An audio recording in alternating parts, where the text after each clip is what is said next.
What a win for Arsenal. What a statement win as well. Now, it might not go on to lead us to win a title, but I have to say one thing. That is our biggest away win this season. It has to be. I know we've beaten Tottenham, for example. I know we've gone to tough place and won like Brighton and Brentford. But the manner in which Arsenal won this game is something to behold. It was a brilliant, brilliant performance from start to finish in a hostile atmosphere as well. I think the first 7 minutes rocked us a little bit, and I did question our character. I did question our mentality, but we rode through that, and we went on to put in one of our best displays this season. Genuinely world-class, man. From man 1 to man 11 and all the subs that came on. I can't fault this team one bit. That was a group of fighters, and that is what I asked for, man. I wanted an Arsenal team that fought. To be honest, I kind of predicted how this game would go. I had a really good feeling coming into this game. In the morning, I was like, look, we're going to win. I think we're going to win, but we need to ride out the first 10, 15, 20 minutes. Because I know they start really fast and ferocious, fast and furious. I know that new film's coming out. That is Newcastle all over. They start fast, and they started fast today. Jacob Murphy hitting the post after 1 or 2 minutes. Then going on to get a penalty that was rightly ruled off by VAR. The refs in this country, I've already spoke at length about them, but it was good to see that VAR actually intervened in our favour for once and called it not being a penalty, which is the right decision. It touched Kivior's leg before it even touched his arm. If it even did touch his arm, I'm not too sure. But then since then, we started to get our foot on the ball. And one man that had a monster performance was Jorginho. What I titled this video, Jorginho, man of the match. He was so good. I'm not going to lie to you lot. I wanted Partey to start because I thought the legs with Partey, he'll be able to compete with Joe Linton, Bruno Guimaraes, Joe Willock, etc. But what Jorginho brings is composure and control. This man is going to be a manager one day. I'm calling it right now. He is going to be a manager one day because on that pitch, he was the manager. On that pitch, he was Mikel Arteta. Like, he was dictating where everyone was going. He was knowing when to calm down, know when to push forward, know when to push the pace, know when to relax a little bit. Everything he was predicting and doing in advance. He's exactly the type of man you need for these situations. So good, man. Honestly, every single man played well today. And it just makes me think, like, maybe if Jorginho was in a team against West Ham, maybe if Jorginho was in a team against Southampton, maybe if Kivior was in a team against West Ham and Southampton, maybe we win those games. But I can't look back in the past. I have to look about today. And this was a big win. And make no mistake about it, guys. Man City would have been looking at this game, right? And they would have guaranteed the fans, the players, the staff, whatever you name it, would have predicted Arsenal's drop points today. The whole football world was expecting it. It was a perfect storm for Arsenal to drop points. The atmosphere, the scarves at the start. You know what I mean? A 4:30 primetime kickoff. Newcastle scoring for fun. Wilson and Isak looking like the two most informed strikers in the Premier League. We fought, we battled, and we came away with the victory, man. Brilliant performance. And Man City will be looking at that, and they know the title's still in their hands, and we know Man City most likely will still go on to win the title. But they will be looking at that and thinking, hang on a minute, Arsenal are going to go away without a fight. And that's the main thing. We've got to push the pace because there's 4 games left now for Man City, 3 games left for us. Man City got 3 away games. Everton, Brighton, and Brentford. Those are 3 tough away games. I don't care what anyone says. Very tough away games. We got to keep our job, man. We got to keep putting the pressure on. And who knows what can happen. But performance like this was a performance of champions. Even getting that second goal on the counter-attack, man. How many times do I talk about killing the game, having a killer's mentality? Arsenal haven't shown it enough. But today we showed that killer mentality for that second goal. Because after going 1-0 up, we had notable chances. Martinelli should have scored. Saka should have scored. Odegaard right at the stroke half-time should have scored as well. But then we finally got that goal, and it was an own goal as well. And from then on, the game was killed. The game was over. And it's not often that you go to St. James's Park and get a win. It's not often whatsoever for any team. I believe only Liverpool's done that this season. And it's proven because that's a hostile place to go. And we came, we saw, and we conquered, man. We conquered big time. That was a business trip for Arsenal. Came, took care of business, and go back to London. Let's get into your comments. Brilliant performance, says Knight. Absolutely, man. Brilliant, brilliant performance. And to be fair, I had a good feeling coming into the game. Like, I genuinely did. I don't know why. Like, you'd be looking at it thinking, why did I have a good feeling coming into it? It's Newcastle, one of the toughest games of the season. But something in my gut just told me Arsenal going to do well today. And after about 6 minutes, I felt like I was eating my words. But after that, brilliant performance, man. Every single man, Kivior, Jorginho, you name it. Every player in that team stood up and was counted, man. Fought. And that's what I want. I want a group of fighters because I've been one that's actually been critical of Arsenal being a bit weak. I don't think our football ability is bad whatsoever. I think we're one of the best football teams in the league. But one thing we have shown in recent weeks is being weak, being vulnerable. Like not having the fighter spirit and the killer mentality that other teams like Man City show. But today we showed all those things. All those things, man. We fought when it got tough. We fought when the going got tough. And also we were clinical when we needed to be, man. We killed the game off at the perfect time. Perfect time. RD12, appreciate joining stream as always, my friend. I thought we were winning this game. Yeah, man. Confident as well from you as well as me. Big win, man. Massive win. Odegaard is so good. I agree. Odegaard is out of this planet sometimes, man. I always say this about Odegaard. When you want good things to happen, you got to get that man on the football. You have to. He's the maestro. He's the live wire. Get Odegaard on the ball and good things start to happen, man.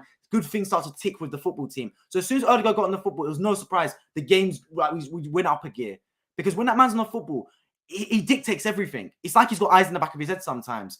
And that goal from him, I can't lie to you, I knew as soon as he shot, it was going in the back of the net. The way he hit that shot, it was brilliant. I want him to shoot more. Why does he not shoot more often? But it was a big goal as well, because before that goal, Newcastle were taking the ascendancy. Newcastle were pushing the pace. And I can't lie, we won our haunches. And one thing, I'm going to give Mikel Arteta a lot of credit as well, because he made a perfect sub, which was Kieran Tierney for Zinchenko early in the game, which is what I was calling for. Zinchenko made a shaky start to the second half. He slipped at one point, then he messed up a header. I was calling for Tierney to come on the pitch, and he made the sub early. It's about time, because against against Southampton, for example, against Liverpool was the most notable one. He took too long to sub off Zinchenko. He took too long. Then he got nutmegged by Trent, and we conceded the goal, and the rest is history. But today, he saw the weakness. He saw Zinchenko was getting run ragged by Jacob Murphy, etc., and he made the sub quickly, and he brought Tierney on. And ever since Tierney came on, it was assured at the back, man. Assured. Every single one in the back four was solid, man. Kiwior. I didn't gas him up after the Chelsea game, because I did say it's Chelsea. Like, they didn't really push the pace. I said I'm really going to test him after Newcastle. That was a brilliant game from Kiwior, man. Really good. I loved his composure. Like, he didn't make a lot of game-saving challenges. That was more Gabriel, and that was more Xhaka, if anything. But Paolo Maldini has a brilliant quote. He said, if I've had to make a challenge, that means I've really made a mistake. And it's so true. Kiwior was so composed today, man. I'm not going to get too ahead of myself, because I'm someone that likes to see consistency. If he puts in needs to space from now to the end of the season, if Saliba doesn't come back fit, then by all means, I'll give him his flowers. And I'll give him his flowers for this performance. But I'm not going to go like some Arsenal fans and go over the top and go, oh my God, we found new best centre-back in English football, etc. Like, let's relax. Let's turn it down a little bit. But he was brilliant today, man. Absolutely brilliant. Really assured in there. And let's not forget, he's playing at right centre-back. The man's left-footed. Really good job. Really, really good job. Jorginho got man of the match. And from me as well, man. From me as well. He was so good. Genuinely performance of the season for Jorginho, man. That was our best away game this season, in my opinion. Just the way that we dealt with it. Because we overcame multiple facets of this game. I feel like other times in away games, like for example, Brentford and against Tottenham to an extent, I felt in control the whole game. I felt comfortable the whole match. Today, for the first 7 minutes, I felt no comfort. I didn't feel comfortable whatsoever. I felt no control over the match, and it was very shaky. But after that, we got a tight grip on the game, and then we kind of choked Newcastle out. And it was a brilliant performance, man. Overall, brilliant. Jorginho played great today. Agree. Man of the match for me. Ben White had a good game too. He did that. Not many people talk about Ben White, but he did really good, because Isak on that side is a tricky customer. Loads of people would have seen his goal against Everton. Well, it wasn't his goal, but his assist against Everton. When he literally ran through the whole team, it was an amazing run. And he's a really tricky customer, on form as well, but I felt he dealt with him brilliantly. And when Alan St. Maximin came on the pitch as well, did really good as well. People including me was very cautious of Jorginho starting, myself included, due to the athleticism, but there's this thing called positional intelligence, and he hits a nail on the head, Mr. Clutch. That's the thing. He's like another manager on the pitch, Jorginho, man. He knows where to be. He knows where everyone else needs to be. He's so good at dictating the place. And one thing I've been really critical of Arsenal recently is game management. I feel like Man City exhibit this perfectly. They know how to manage the game. I mean, when Leeds got a goal back, right, for it to be 2-1, Man City eat that game out. Whereas I feel like Arsenal against West Ham, when the game got brought back to 2-1, we started lumping the ball forwards, started kicking out for throw-ins, players were losing their heads. We kind of abandoned what got us into that position in the first place. But today, I thought game management was really solid, man. Like, little things like getting fouled and staying down, kill the momentum. It's one thing saying wasting time. They're going to lob on time at the end of the match, so don't worry about wasting time. It's killing the momentum, which is so key. Kill the momentum. Take a little bit extra time on goal kicks. I'll see Ramsdale doing. Just numb the crowd down a little bit. It's all part of game management. You could honestly write a PhD on game management. You could write a thesis on it. It's such an important part of the game. And I think Jorginho exhibits that perfectly, man. Always talking, always communicating, dictating where everyone should go on the pitch. Such an IQ-driven footballer. And I bet my bottom dollar that man will become a football manager one day. I believe it in my heart. 1 point behind now. Arsenal doesn't give up. That's the thing. We've got to keep the pressure. And like I said, yeah, Man City would have expected Newcastle to get a result today. I promise you that. I absolutely promise you that Man City would have expected Newcastle to get some kind of result today, man. Now, whether it was a win or a draw, I'm not sure. But it's a very tough game. Very, very tough game for Arsenal. It's a banana peel game. Let's not forget, Newcastle blew Tottenham out of the water winning 6-1. They drew 3-3 against Man City earlier this season. They're beating Manchester United. They're beating Chelsea here. Only Liverpool have got points here.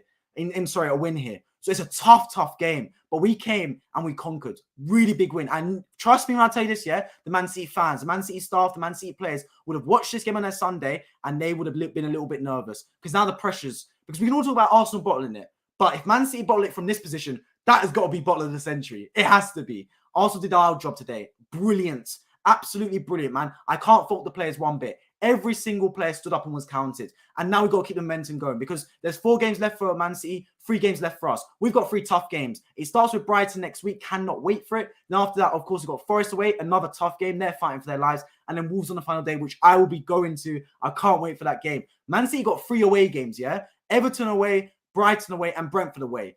If they draw and lose in their remaining 4 games, we've got the title. So we've got to keep the pressure on, man, because they've got the Champions League as well. They're going to have games thick and fast coming. We've already seen Man City a little bit take their foot off the gas. I think the first half against West Ham was poor. The second half against Fulham, it was okay. They kind of game managed it. And the second half again against Leeds United, they took their foot off the gas. So I'm seeing some complacency from Man City that I haven't seen in recent weeks. If Real Madrid put a good performance behind them, maybe that could swing the balance. So we've got to keep our foot on the gas. I believe, man. Trust me, after seeing the performance today, I believe. Now, obviously, it's not in our hands, but I'm telling you, I believe we can do it, man. I believe. And I think every single Arsenal fan needs to believe we can do it, man. Just get behind the team. It's 3 games left. And if we don't win a title, it is what it is. We can talk at the end. But for now, I believe this Arsenal team can do it, man. I believe it. This performance today really surprised me. I did not expect us to do this. Like, genuinely, I've been very critical of this Arsenal team lacking the fight and the energy in key moments. But today, the crowd were up for it. Everyone was up for it in the stadium. It was hostile. It was more hostile than when we played them last season. But we stood up and were counted. And the big players showed up. That's what I've been calling for, man. When the going gets tough for Man City, Haaland turns up. De Bruyne turns up. Rodri, Grealish turns up. When the going gets tough for Arsenal, who turns up? Well, today it was Martin Odegaard. Today it was Jorginho. Stood up and were counted in the key moments. In the key moments when we need to get our foot on the ball. When we need to string together some passes. We didn't abandon plan A when the going got tough. We didn't just start lumping it, Route 1 football. We got our foot on the ball and we started to spray the passes around and started to undo Newcastle. And they got a bit worried seeing our counter-attack because we were flowing, man. We were flowing. Liquid football, man. Between the lines. Like, we had 4 really good chances in that first half. Not even counting the one that Odegaard scores. We're talking about Martinelli for on goal should do better. Saka should do better. Odegaard at the stroke of half time really should do better as well. So I'm looking at it and thinking the football's good, man. We've got to keep our foot on the gas. 3 massive games left. And then you got to look at it and go, whatever happens, happens. But we got to deal with our business. That is the main thing for me. Scott, I appreciate joining the stream as always. Let me know your thoughts in live chat as well. I want to hear everyone's thoughts that's watching. 116 people right now. Make sure you subscribe. I've got another stream later today as well for the Manchester United versus West Ham match, as well as all types of football streams. Arsenal next weekend for Brighton. You don't want to miss it, as well as the Man City game as well, and the Champions League games in midweek. This is football content on this channel. You do not want to miss it. Make sure you subscribe if you're new around here. Seriously, the Newcastle players should have got more cards dirty. They should have, but that's what this game was, man. Through neutral, this game was amazing. It was a scrap. It was a fight. It was 2 teams and they had something on the line. Arsenal for the title, Newcastle for Champions League. And that is why I liked how well we played. This is why I saw a different side to Arsenal today. I know Arsenal, they're my club, man. I've watched every single Arsenal game this season. I watched every single Arsenal game for the past 5, 6, 7 years. I know that when it's a football game, we will win 9 times out of 10. Only Man City will beat us in a football game because our football is slick. Our football is class. But I worry about Arsenal when it comes to a fight. Can we compete? Can we get into people's faces? Can we actually play a game when there's intensity, when there's a bit of zip, when there's a bit of electricity in the crowd? Because normally in intense away games, when the crowd are up for it, we falter a little bit. We fall off the boil and we look a bit like kids out there. We look a bit naive. But today, the crowd were up for it, but we competed, man. Jesus, a fighter. Jorginho, a fighter. Exactly what I called for. I wanted Colosseum warriors out there. And that Arsenal team, to a man, were warriors in that Colosseum, man. Just like Gladiator. We knew what we had to do and we took care of business, man. We took care of business. It was a business trip today. Come in, get the win, and go back to London. Exactly what we need to do. And like I said, Man City would have watched that and they will be worried watching it. I'm telling you that right now. We was all playing for each other. Exactly. And we had each other's backs. Look, Xhaka lost his head for a little bit, but Jorginho pulled him away. Nketiah lost his head at the end of the game, pulled him away, man. Every single little fight had our backs and pulled him away. No silly cards, no silly fights. Make sure you just get the game towards football. Because if you know it's a football game, that's how Arsenal will win. The only way Newcastle would have got a result today is if they made it a scrap, is if they made it a fight. That's how they were going to get the results. So our job was just make it a football game. Make the ball stay on the floor and zip it about because that's where we're at our best. And we did exactly that. I agree, Scott. I as well do. That ref is Chris Kavanagh, however you spell his name, was the same ref that called us for over-celebrating. He's reffing an Arsenal game, worked that one out. Here's the thing. I'm not someone that's normally critical of the referees. I rarely talk about the referees on this channel because I believe if you're a good football team, you take the referee out of the equation. Like, how often do Man City complain about the referee? Let's be real about it. It's because they win most games without the referee needing to be in contention. Whereas I feel like other teams, we talk about the referee a lot because we need the referee to do us a favor in games. I do think at times referees should have given out more cards because Newcastle were dirty, man, very dirty. But he saw the game. He didn't want to take the zip out of the game. He wanted to fuel the game with all the flying tackles, etc. Didn't want to turn it into a soft match. So I commend him for that. But I do think more players should have got cards. Like Bruno Guimaraes was dirty at times, man. On the back of Saka was really dirty. He basically elbow punched Odegaard as well. Dirty at times, man. This was by far the most entertaining game I've watched. Post crossbar, scraps, everything. Oh yeah, also been involved in some entertaining games, man. Even Liverpool the other week at Anfield was a brilliant game. The Premier League this season has been so entertaining. You guys know I've covered basically every game on this channel, like every televised game on this channel with live streams. We've been treated, man. Even last week, Tottenham versus Liverpool at Anfield. What a game that was, man.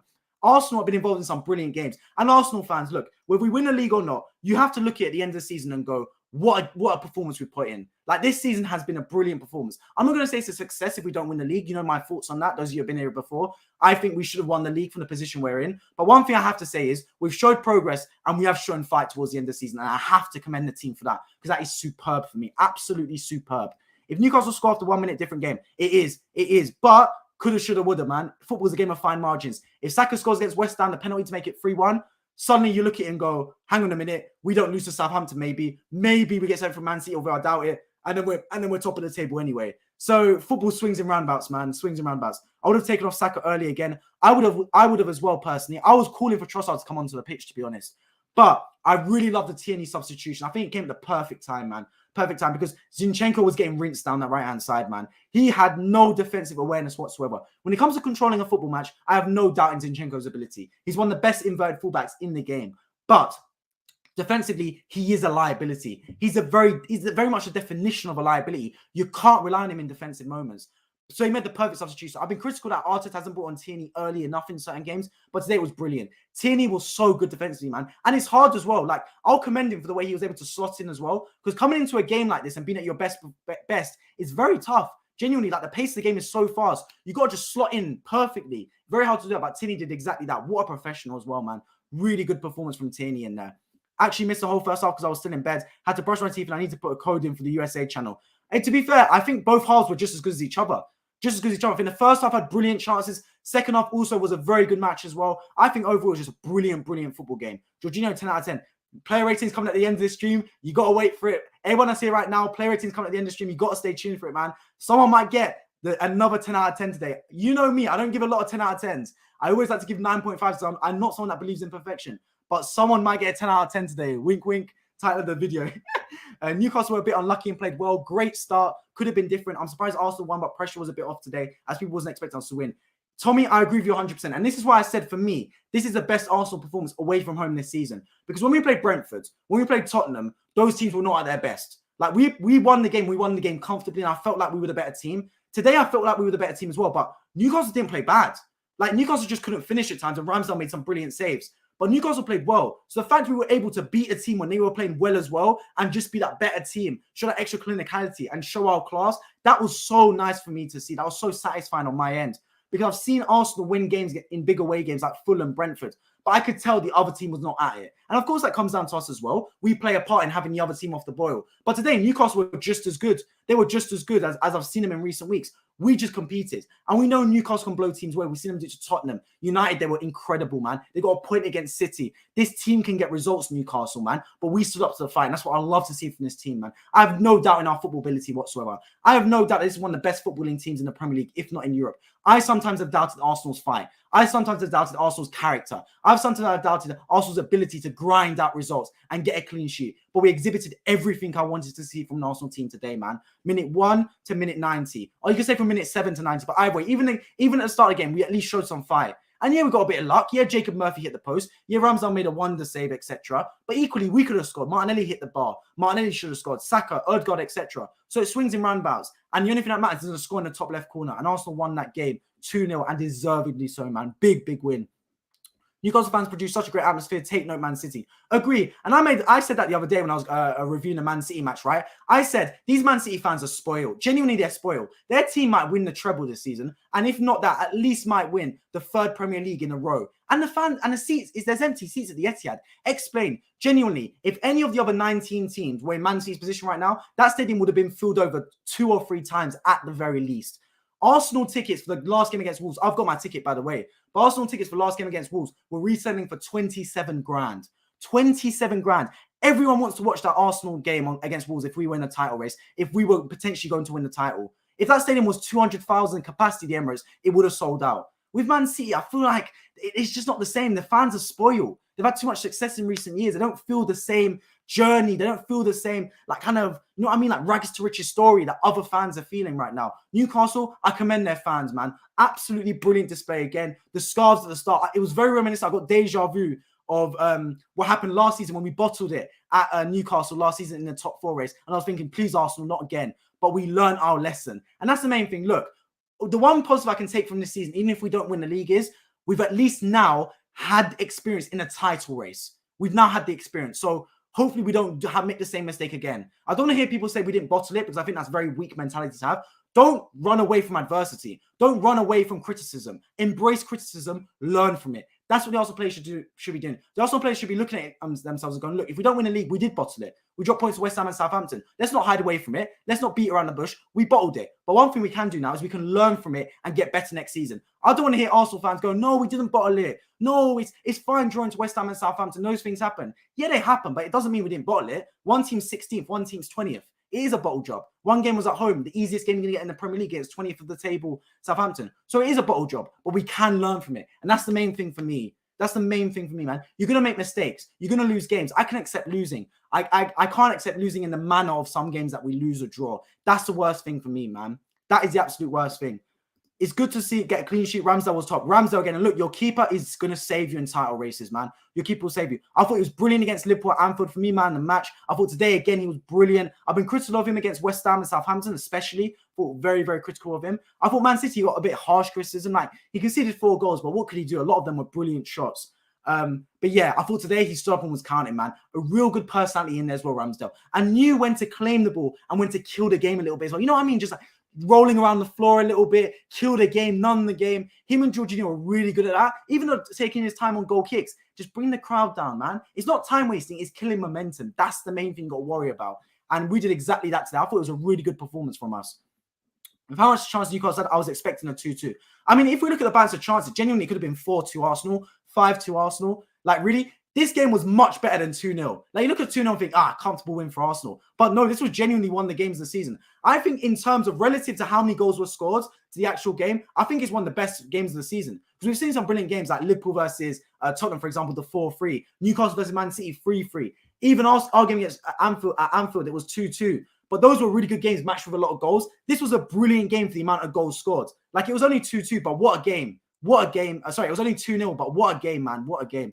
Arsenal versus Brighton next on Sunday, May the 14th. You hit the nail on the head. We'll be reviewing that game on this channel as well. Make sure you subscribe if you're new around here. You do not want to miss it, man. You don't want to miss it. Arsenal reactions. I've been reacting to every single game this season. I've been on the roller coaster ride with all you guys, and I can't wait to watch our next game. But in between then, not to worry. I've got Champions League reactions coming up. I've got the Man City game before the Arsenal game coming up as well on Sunday, as well as the match reactions on Saturday as well. Premier League reactions, Champions League reactions, Europa League reactions. This is the place for everything football related. Make sure you subscribe, turn on bell notifications, and let me know your thoughts on live chat. I'm going through all your comments right now. Newcastle United is no joke. You guys came ready to play today. They are, man. And look, I was one that said this. I had a really good feeling coming into the match. I don't know why. I just seem to have good feelings about football sometimes. And I just had a really good feeling coming to this game today. But equally, I've watched a lot of Newcastle this season. I watched a lot of football full stop this season.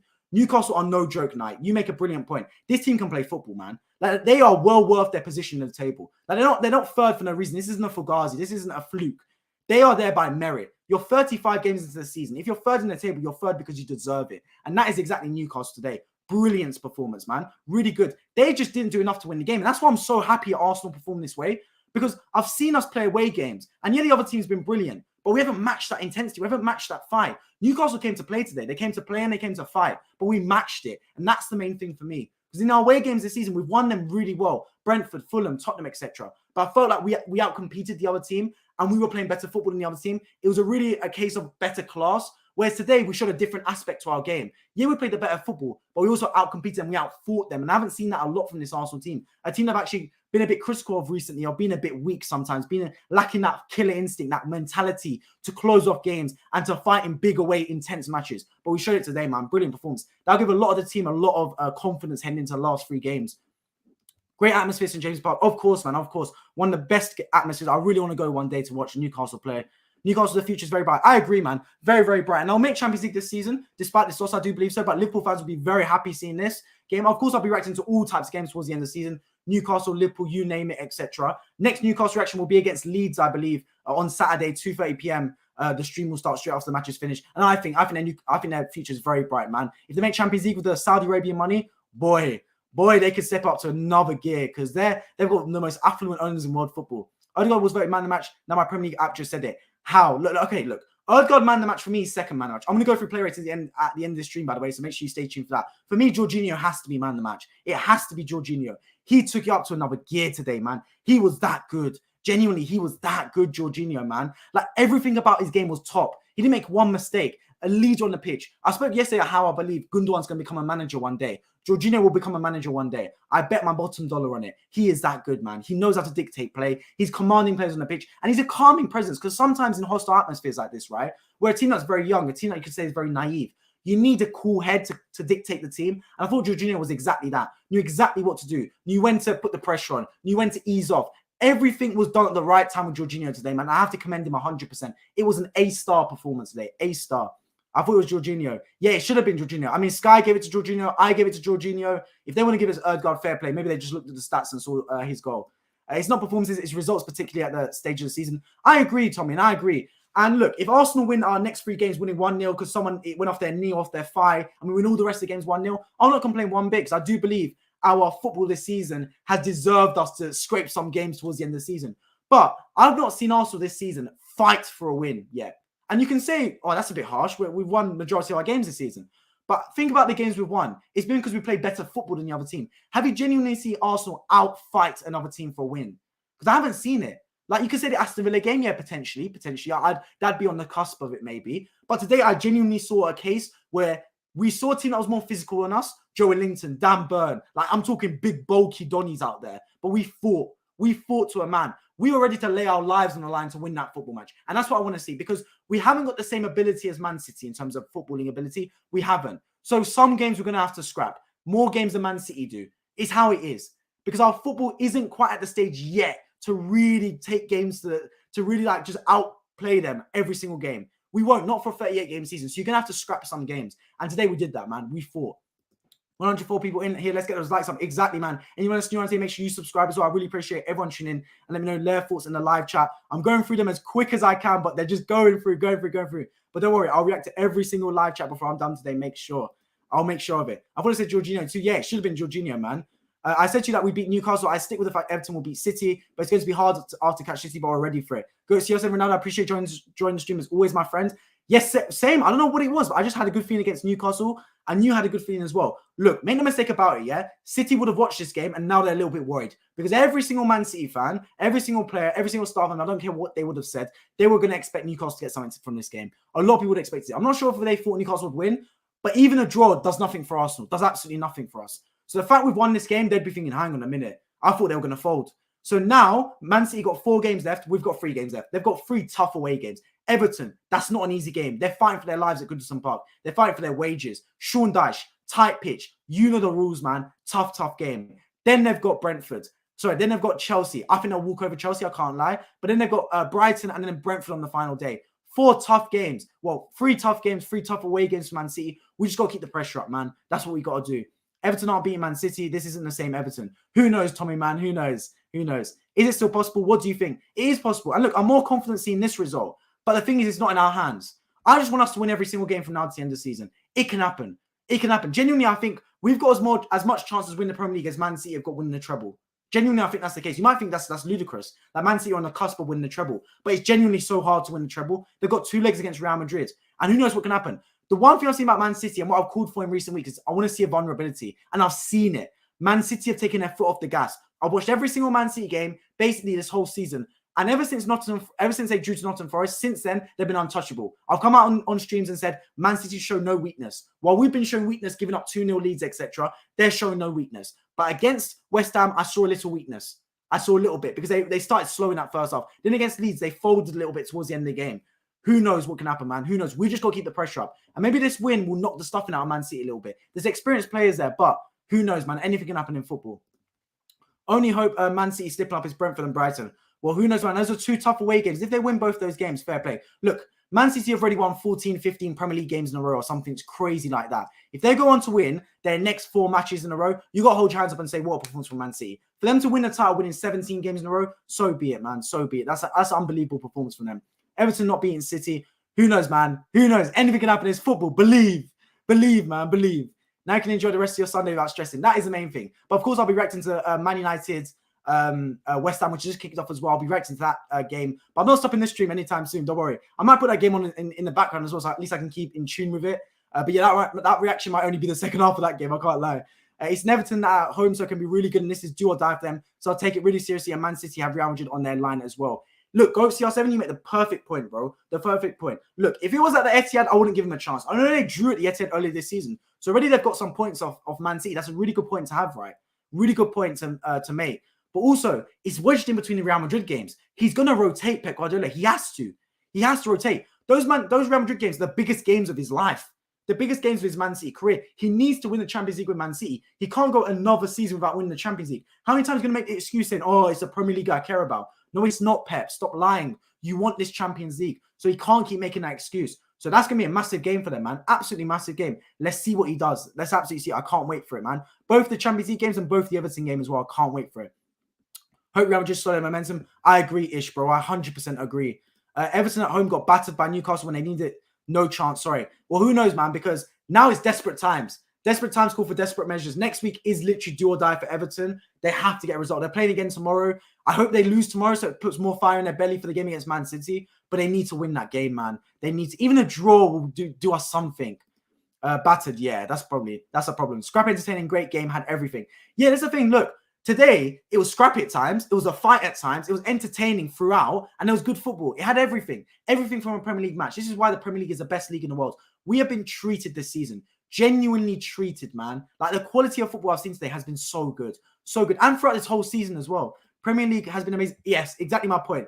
Exactly my point. Premier League has been amazing this season. What will you stream when the Premier League is over? Now you make a brilliant point. I'm going on furlough at the end of the season, bro. I'm going to go redundant at the end of the season. What can I do? No, don't worry. I've got stuff in the pipeline. Transfer news on this channel. Big time transfer news. I'll be covering it. I'll find a way. And also preseason games as well. But I'll tell you one thing, yeah? If you thought the streams were good this season, wait till next season. Next season, I am upping the levels. This channel's going to go up another gear. And when I get monetized as well, I've got so much in the pipeline. Member-only streams, stuff like that. All sorts of stuff in the pipeline. Watch-alongs as well on some games. I'm going to do previews with call-ins. So preview games, have you lot call in with your opinion, etc. And people who predict the score right get shout-outs and prizes. So much that I'm thinking of. Don't you worry, guys. This is just the beginning. And this channel's grown so much over recent weeks. I appreciate everyone that's tuned in, that's subscribed, that's even just a live chat. Even if you like the video, even if you just view for 30 seconds, at least you're contributing to the cause. So I appreciate everyone that's done that. And I hope you guys are enjoying the streams as much as I am making them and talking to you lot about it. I appreciate everyone as well, man. Brilliant, brilliant stuff. Summer is bad for football fans. It is indeed, man. It is indeed. I have no interest in preseason, so wouldn't tune in for that. No problem, Tommy, whatsoever, man. Me neither, Tommy. Yeah, there we go. Look, no problem whatsoever, man. I don't blame you lot. I don't blame you lot one bit. We are the Gunners. We will continue working. Exactly, Samson, man. I appreciate you tuning in the stream, my friend. It's the first time I've seen you around here. Make sure you subscribe if you're new around here. And I appreciate hearing your thoughts. Napoli won 1-0. They've won the title. Congratulations to Napoli.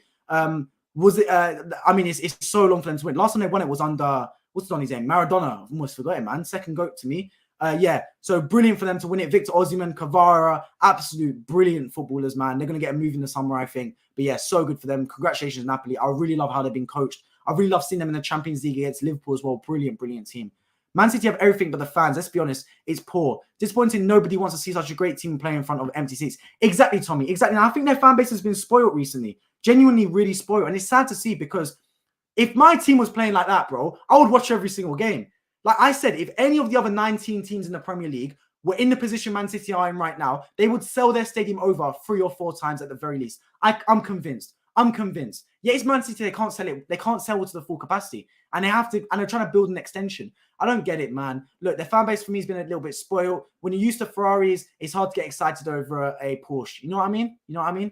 It's just one of those things. Congratulations, Napoli. Indeed, congratulations. Taremwa, I hope I pronounced that right, man. I hope you're doing well. Thanks very much. This is from Uganda. Big up my friend from Uganda, man. Hope you're doing well. I appreciate you tuning to the stream as always. Hope you enjoyed the game as well. Big up all my fans from all over the world, man. I checked out my analytics the other day, right? And obviously the most amount of views are from the UK, but I'm getting people from Malaysia, from Taiwan, from Indonesia, United States, of course, even some places like Uganda, etc. Big Arsenal fan bases all over the world, man, and big football fans all over the world, man. So I appreciate everyone tuning in, no matter where you are. Let me know where you're tuning in from the live chat, man. I want to see people from all over the world, man. Some from Antarctica, tune in, man. Premier League tomorrow, Champions League on May 9th, Champions League again on May 10th, Europa on May 11th. So exciting, bro. Bro, the schedule is brilliant for streams, man. It's brilliant for streams. Like, literally, I'm getting treated every day. I can provide a stream. What I've liked about this season is we've had continuous club football with the World Cup. I can't stand international breaks. I agree, man. I can't stand it one bit. I love international football in terms of the World Cup and Euros, but if it's not the World Cup or Euros, I can't stand it, man. Tell me about it. Tell me I hate international breaks. Indeed, man. Indeed. I get so bored of it and it's just not entertaining. Agree 100%. Sabah, how's revision going, my friend? Hope it's going well. Thank you very much all the way from Sudan, bro. Don't mock it, man. I ain't even in the chat. But Sabah, I hope revision's going well, man. Same night, apart from tournaments, I can't watch international football. Yeah, agree. I'm really interested in the World Cup. The international break a couple months ago was so boring. I didn't watch one game. Bro, neither did I. And look, the international break was actually really big for me because a lot of people wouldn't have tuned into my channel at that time. A lot of people actually have started joining me since the international break, since I started to hit the grind again. But during the international break for 2 weeks, I posted zero content. Genuinely, not a video was on this channel. You can scroll back and look. For 13 or 14 days, or however long the international break was, I did not post a single video. I detoxed. I went on a holiday. I had nothing to do with football whatsoever, nothing to do with this channel. So I just wanted to, you know what, take my mind off it a little bit. But then as soon as we got back to football again, I was on the grind, man. On the grind with football-related content. And it's continued, man. Streams non-stop. Play all internationals at the end of the season. That's an interesting thought. But to be fair, I think they just want to do it to keep... First, give the Premier League a little bit of a break, I think. And also, it's to give those teams like a little bit of chance to... a bit fresh with their international teams. They don't want to go back to tournaments, and it's the first time kicking ball with the international team for a year or so. So that's probably why. Yeah, even the Euros isn't quite the same. Yeah, I agree. And look, I got hate for saying that I don't believe the Euros is anywhere near the quality of the World Cup. Like, for me, I'd rather win one World Cup than 3 Euros. That's just my opinion on it. I think the World Cup is so much of a higher quality than the Euro competition. But that's just my thoughts on it. So yeah, I agree with you 100%, Tommy, in that one. For big nations, the qualifiers are such a waste of time. England have Andorra and San Marino in the same group. Exactly, man. In the same group. I 100% agree with you in that respect. 100%. Is that, Tommy, it's like a free win for England. Yeah, look, I mean, like, Andorra, San Marino, are they even competitions? Is that even the case? Let's be real about it, man. Like, I'm watching them play and I'm thinking, bro, like, how have you even managed to scrape together a football team? Like, if I rock up in San Marino, Andorra tomorrow, or Gibraltar, or Liechtenstein, do you reckon if I rock up in a football kit, they'll sign me to their national team? Like, I genuinely wouldn't be surprised. I wouldn't be surprised. That's how crazy it is. I'm going to put on the Man United West Ham game in the background now. So at least when I stream after that game, I'll have some understanding of what's going on. It's currently 0-0 after 10 minutes. What I don't get about the qualifiers is why no pre-qualifying. We don't have this. We don't have this as the FA Cup. You have to earn it to play the big boys. I get you, Tommy, but I think that is a little bit unfair given that it is like football should be fair in the respect that if you're a nation, you should just all have a level playing field. I know it's kind of like a bit. I don't know why you see England play San Marino qualifiers that you're going to expect San Marino to even score a goal, let alone win the game. But I just get it. It's like a free hit for every team, man. It's one of those things. Like, at least make it a fair playing field. No break of international duty, though. I agree. Let's get into player ratings, man. I'm looking forward to getting into player ratings. As always, when I say a player, let me know your thoughts in the live chat regarding the player. And, of course, make sure you subscribe and turn on notifications so you never miss any of my future streams. My next stream as well will be later today, actually, for West Ham versus Manchester United. Ahmed in the chat, bro. I just saw Sabah earlier as well, man. Still breathing. City have 3 tough away games. Real Madrid 2 legs as well. Still not over yet. Exactly, bro. And look, like I said, yeah, winning today, it will throw Man City because I guarantee every single Man City player, staff, fan, etc. would have expected Newcastle to pick up a result today. Because I've watched a lot of Newcastle recently. They would have as well, potentially. Newcastle are no scrubs. They're no scrubs whatsoever. They are going to keep fighting, man. And just like us, we showed fight today. So Man City seen that, suddenly they think, it's not over. It's not over. We've got 3 tough away games. Everton, Brentford, Everton, Brighton, Brentford. Of course, we've got the Chelsea game in between that as well. I expect them to beat Chelsea. I expect them to walk over Chelsea. But who knows, man? We just got to deal with our business. That's the main thing for me. Clinging on. We are indeed. We are indeed. Let's go. I was waiting for this. All right. Player ratings, man. Let's get into it. So, starting with in goal, Ramsdale. For me, I'm giving Ramsdale I'm giving him 8.5 out of 10. 8.5 out of 10 for Ramsdale for me. Now, the reason I'm not giving him higher is because he flapped a couple times. I can't lie. Like one time the ball came in, he flapped. But one brilliant save on Schar with the header, top save. Other than that, saves were kind of routine at him. But I love what he did in terms of respect of slowing the game down a little bit. Diving on the ball, rolling around, taking the kick out of the game, taking the electricity out of the football match. It was so big, Ramsdale doing that, man. So I've got to commend his performances. Brilliant.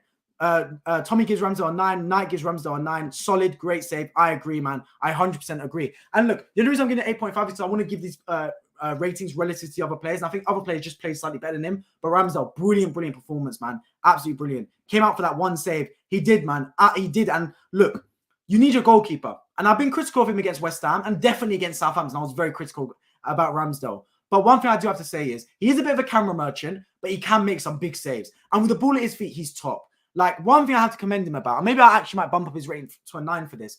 When Newcastle were pressing us, he knew when to kick long. He knew the right time to kick it long. But equally, when he got the ball at his feet, he didn't panic. He'd loop those little diagonal balls over to Xhaka, over to Saka, over to Martinelli, over to Odegaard. You know those little diagonal balls where it's not a long boot, it's not a short pass, it's just like a medium pass, thinking it over the pressing front three. To take those three out the game and move into the next stage of the game, those are so key for us. And Ramsdale's so good at it, man. That's why I'm calling for Manchester United to get rid of De Gea. Look, De Gea might make you a good save, but he's not competent with the ball at his feet.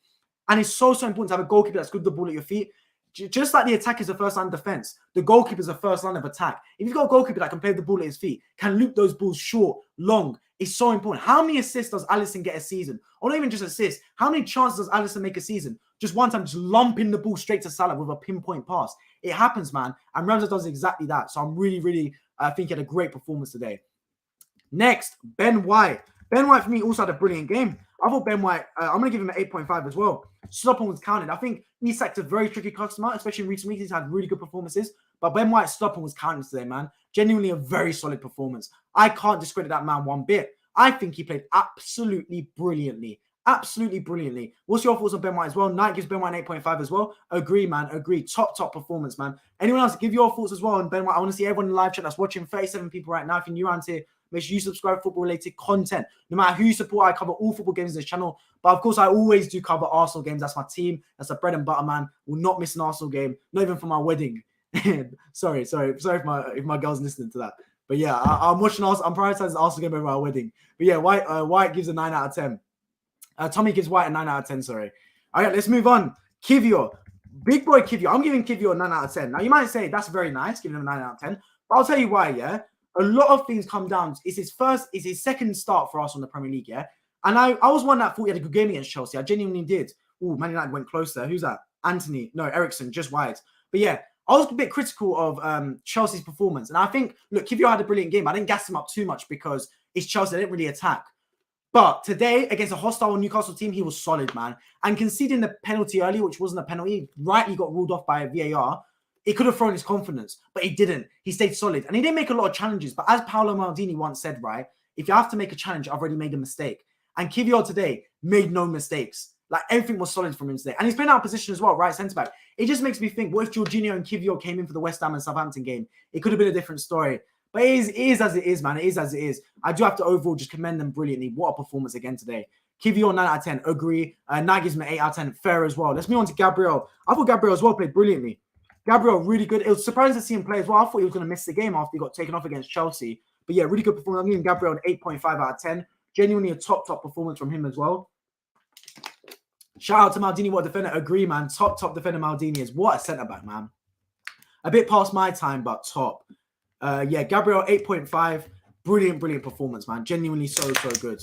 Gabriel, 9 out of 10. Yes, so good, man. So good. Missed the first half, so... Okay, I got you, yeah. His first half, he gave away a penalty, which wasn't a penalty, by the way. He came off his 5 first, if anything. Yeah, how the referee's giving that, I think he just listened to the crowd on that one, man. Gabriel, 9 out of 10. Solid performance. Zinchenko. For me, Zinchenko is getting one of the lower ratings. I'm going to give Zinchenko a 7. I'm in a good mood, so I'm going to give him a 7. I think the control of the game was solid. Very solid. But Arteta, credit. When I give Arteta's rating, you'll see.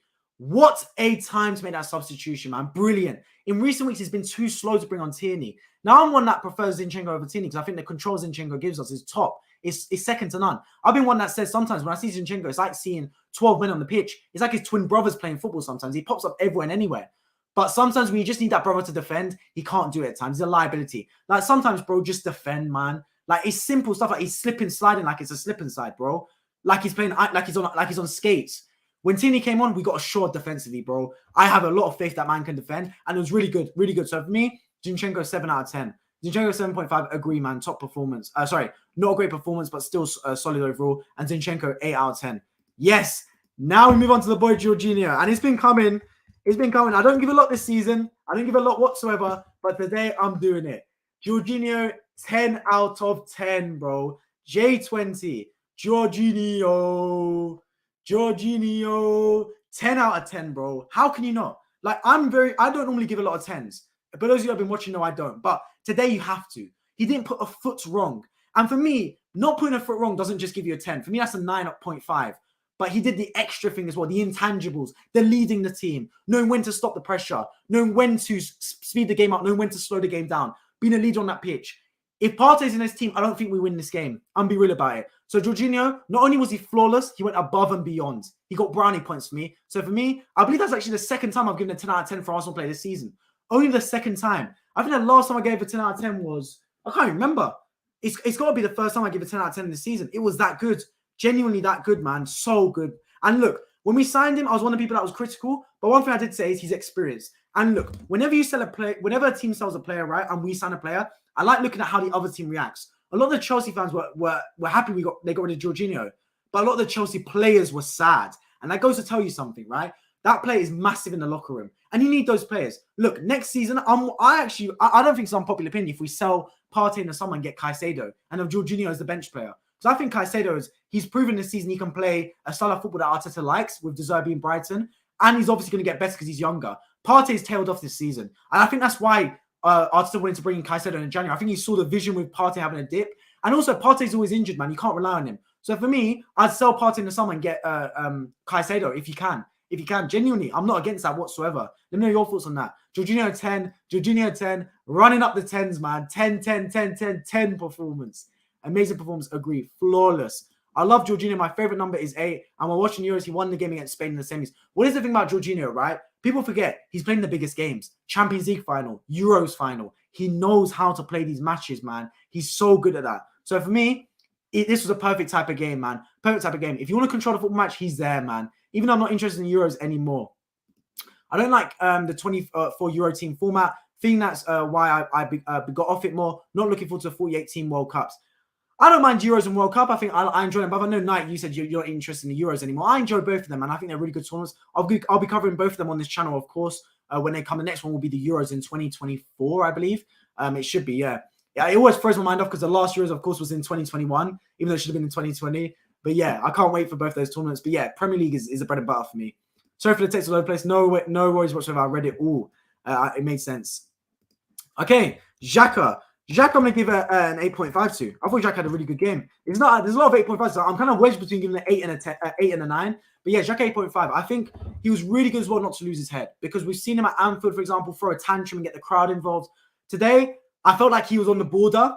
Like, it was a very fine line to overstepping the boundaries and losing your head a little bit.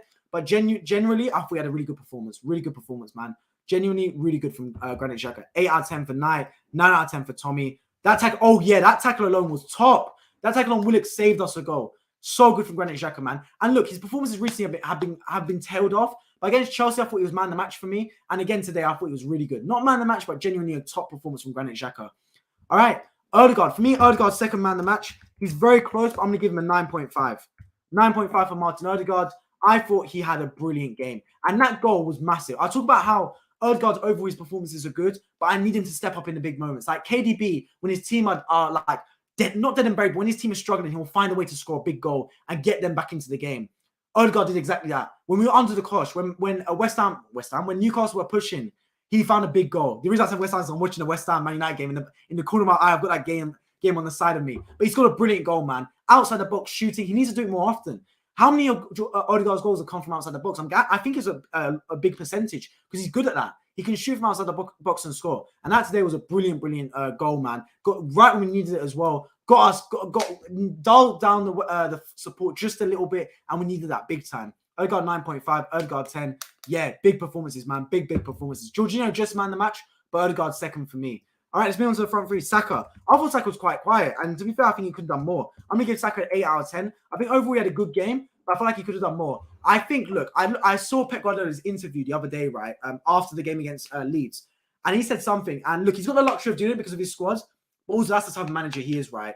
He said he noticed against West Ham in the first half, the team was a bit sluggish, so he made a lot of changes against Leeds. That was one half of football, and he changed it all around. I've been quite critical of Saka for about 5-6 games now, where I feel like he's been a bit tired. He needs to be taken out of the team and let someone else have the limelight. We haven't got the luxury, and maybe Arsenal hasn't got the, you know what I mean, like the confidence to take Saka out of the team. I feel like he needs a little bit of a rest. I would not be against running Trossard, Martinelli, and Jesus up front. I don't think you can drop Jesus for his fighting ability, and Martinelli after his performance today, you can't drop him either. So I'm not against us, for example, taking Saka out of the limelight just for one game to bring him back in again, man.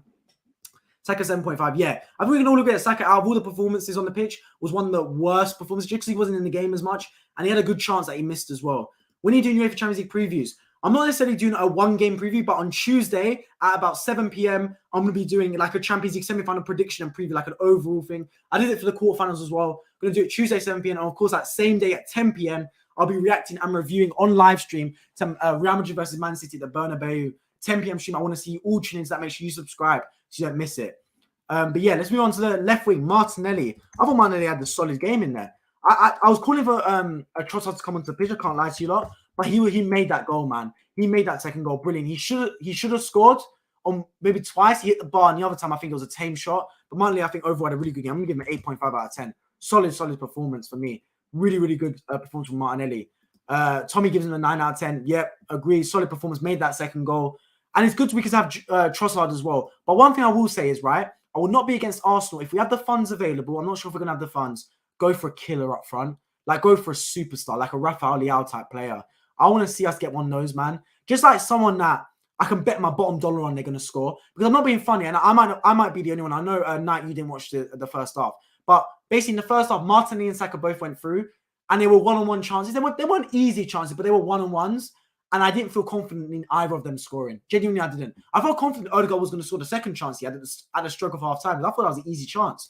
Much easier than his goal, by the way. But when both Saka and Martinelli had their chances, I just didn't feel like they were going to score. I didn't feel confidence in them. They don't have that, like, when I watch, for example, Suarez through on goal, I just know that brother's going to bury it, man. Like Thierry Henry, for example. You know, just certain players when they're through on goal, Alexis Sanchez, you just know they're going to bury it, man. And I didn't feel that confidence with Saka and Martinelli sometimes. And look, it didn't cost us today. Maybe it will in other games. So look, for example, if we had those chances against Man City, maybe that would have cost us not scoring those chances. So I wouldn't be against if we had the budget. Obviously, prioritize centre mid for me, a box to box and a number 6. But if the money permits and Stan Kroenke's wants to be a sugar daddy and basically just give us all the budget in the world, go for Rafael Leao, man. Go for a killer at left wing, a Kvara. You know, someone that's just going to be an absolute superstar in that left wing. Like, I'm talking a marquee signing, like blow our budget out the window of that one. Is Mbappe moving?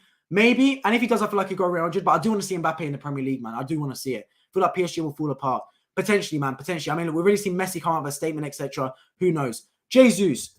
For me, Jesus didn't have the chances today, but Jesus would stood up and was counted. At times, he's really good. Jesus is like a smaller target, man. Like, the way he's able to put his body about is so key, man. Genuinely so key. He's very underrated in that aspect. So I love what he does. Really love what Jesus does on the pitch, man. And today I thought it was a really good performance. A lot of people calling for him to get dropped. I'm not on that same alignment, to be fair. I like what he brings to the team, personally. Yeah, Jesus 9 out of 10. I agree. Jesus 8. People forget what he did at the start of the season. Yeah, he won't score every chance he gets, but that's not his game. He's not going to be a what's it called? Like an out-and-out finisher. That's not his game. That's Haaland's game. Like, the reason what's his name? Oh my God, De Gea just had a clanger. West Ham 1, Man United 0. De Gea's just had an absolute clanger. Ben Rahman shot from outside the box, and De Gea's tipped it into his own net. I'll be reviewing it, of course, during the West Ham Man United game. So stay tuned for that. Make sure you subscribe so you don't miss it. But he's just had an absolute clanger, De Gea. Ben Rahman shot, and De Gea's literally just let it through him. Oh my God, those of you that have missed that, I'll be reviewing that game afterwards. Make no mistake about it. But yeah, absolute clanger from David De Gea, man. West Ham scored. Yeah, I saw it. But here's the thing. Look, I think Pep Guardiola loved Jesus. I think he loved him like his own son. Because the way he was able to play, right, like drift into different positions, always attack, played with like chip on his shoulder, favela football style. It was so good. Oh, that's so poor from De Gea, man. So poor. But I think he traded all that for Haaland because he wanted the out-and-out goal scorer. He wanted the Donny way. If it's rounded in the semi-final of the Champions League and a chance comes their way, he can bank on Haaland scoring that chance where he can't with Jesus. So I think he abandoned playing the beautiful football for 38 games a season for that one X factor killer strike when needs must. So I think that's why he's done it. But I have no doubt in Jesus' ability. I don't think he'll ever become a top finisher. but he is a great striker and he understands that position very well. He's trained under Pep Guardiola for 4 or 5 seasons now. He's going to know how to play that position, and he does. Every bit about him does. Let's move on to the subs. Tierney. I thought Tierney had a brilliant game. Really good game, man. 8.5 out of 10 for me. Defended brilliantly. Knew what to do. So good, man. He came on and he understood the assignment perfectly. Understood it brilliantly. They had a brain fart there. He did indeed, man. Terrible goalkeeper. Absolutely terrible. Tierney, 8.5 out of 10 for me. Other subs, they didn't have much time to be honest. So Trossard didn't have much time. Partey didn't have much time. I'm not going to rate them. Arteta for me, yeah, 10 out of 10. What more can you give him? 10 out of 10. Because he made the right sub at the right time, bringing Zinchenko off for Tierney. He started Jorginho, which a lot of fans probably would have started Partey. Made the brilliant decisions. Brilliant again from Arteta, making the right decisions at the right time to propel this team forward. I've been critical of him recently of some decisions he's made. I feel like he should have taken holding out the team much earlier. And look, at the end of the day, it paid off today. But he's got to keep going, man. 3 cup finals left for us, and who knows what can happen, man. Anything can happen. We saw De Gea make a mistake today. Maybe Edison drops the ball in his own net against Everton. Who knows, man. But one thing I will say is, right, I'm so happy we won this game because A, it puts the pressure on Man City, and B, look, if we lose a title to Man City, having drawn to Everton, say they drew to Everton and lost to Brentford, but we lost the title because we lost to Newcastle because we weren't taking it seriously, that would be like a dagger to my heart. At least lose a title giving your best. At least lose the title getting 90 points, which you can do if we win every game from now to the end of the season. Because at least I can say then we put up a fight. We put up a fight towards the end of the season. That's the main thing for me. I still reserve the right to say I think we bottled it, dropping points to West Ham and Southampton. Those games are inexcusable, dropping points to those teams. But at least I can say we put up a fight, man. That's the main thing for me. At least Arsenal, I made Man City win. Yeah, make Man City earn it. Earn your points. Earn your 3rd Premier League in a row. That's what I want to say, man. And look, if Arsenal won in this league, Man City would have walked their way to a 3rd Premier League title in a row, which is ludicrous given how they've been experimenting the whole start of the season, how they've been so off the gas and so below average for the majority of the season. It's crazy to say, but look, they're just a super team, man. Absolute super team and a dynasty by all respects. Let's see if they do the treble, man. I hope they don't, but who knows? I'll be covering basically every Man City game, every Arsenal game from now to the end of the season. I'll be absolutely sure of that. Make sure you subscribe, turn on notifications. You do not want to miss it. If only Arsenal didn't draw against Southampton and West Ham, they would have been 5 points clear. Exactly, man. And look, it pains me to say, but you're 100% right, man. If we didn't draw against West Ham and Southampton, Man City, if they won every game, they still would win the league, but we would have forced them to win every game. And look, if we beat West Ham and beat Southampton, and Man City win the league because they win 18 Premier League matches in a row, you hold your hands up and you say fair play. But if Man City win again now because they've dropped points to X, Y, Z, because we dropped points to Southampton and West Ham, that is what pains me. That's what pains me most, man. We dropped points in the games where we shouldn't have. That's where it's gone wrong. Exactly. And look, it's a game of fine margins. Saka scores that penalty. Who knows? Who knows, man? And then we beat Southampton. I think if we beat West Ham, we beat Southampton as well. I think we only dropped points to Southampton because it was off the back of the West Ham game. Do you get what I mean? But look, anything can happen in football. It's one of those things, man.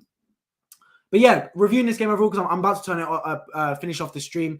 But don't worry, I'll be streaming again in just an hour and a half or so time. My reaction to West Ham versus Manchester United, which is currently 1-0 to West Ham as I speak. If Arsenal needed one result, I could see Arsenal still in it, but not 2 games. That's the thing, yeah. Even if we beat Southampton, it'd be much more of a contest. But Man City can afford to draw 2 games and still win a title. Do you get what I mean? So that's why it's going to be very tough. But who knows, man? Anything can happen. But I do have to say, overall, brilliant performance from Arsenal. Absolutely brilliant. Stood up and were counted. For me, my favourite away performance I've seen Arsenal put in this season. Fighters. Absolute fighters, man. They're going to come off the pitch with bruises, but they're going to come off the pitch with medals as well, man. Medals of, when I say medals, I don't mean physical medals, but you know what I mean? Like, internally, like, they fought gladiators on that pitch, Russell Crowe types settings, man. So, yeah, 2-0 win. Really good goal from Odegaard to get us offside. Brilliant performance overall from him. Then Martinelli getting an assist. It was no goal for Fabian Schar, and that really knocked the stuffing out of Newcastle United. He put in a good performance, but didn't quite have enough. Let's see what happens down in the games to come. Of course, we're going to have a lot in terms of title race for top 4, race for Europe, and of course, relegation battle. All will be covered on this channel. You do not want to miss it. Make sure you like and subscribe. If you're new around here, that's especially what you need to do. Let me know your thoughts in the comments if you're watching this after it's become a video and stop becoming a stream. I appreciate everyone tuning in. Liverpool is tough, so I can see why they drew against them, but you got to beat West Ham and Southampton. 100% agree. I 100% align with that thought process tonight. Good game as a neutral, great atmosphere, what you want to see. Exactly. And the Premier League this season has not spoiled us, by every metric. It has been a brilliant season, man. Absolutely brilliant. All right, later, mate. I'll be back after the West Ham game is over. Quality stream once again. I appreciate it, Nat. I appreciate everyone tuning in as always. Everyone let me know their thoughts on live chat. I will be here after West Ham vs Manchester United game. You have to stay tuned for it. And my next Arsenal reaction will be after the Brighton game at 6:30 p.m. You don't want to miss that either. I appreciate everyone tuning into the stream as always. Make sure you like, make sure you subscribe. Let me know your thoughts on the title race. And if you're watching this now that it stopped becoming a stream and is now a video, make sure you let me know in the comments your thoughts on anything football related, the title race, the game today, the race for top 4, etc. I'm going to end by saying I still do unfortunately believe Man City will win the title, and I still do believe that Newcastle United, Manchester United will make the top 4 alongside Arsenal, Man City, of course. But it does blow the door wide open. Liverpool fans will be rubbing their hands seeing that performance because their team still win with a fight. But yeah, I appreciate everyone tuning into the stream as always. See you in a bit, says Tommy. Hope to see you all in just under an hour and a half time for my reaction to West Ham versus Manchester United, which I've got on the side of me right now. I appreciate everyone tuning in. If you just tune in right now, scroll right back to the start of the stream and you can hear all about my reaction to Newcastle 0, Arsenal 2. I've been White and hope to see you all in my next one. Take care.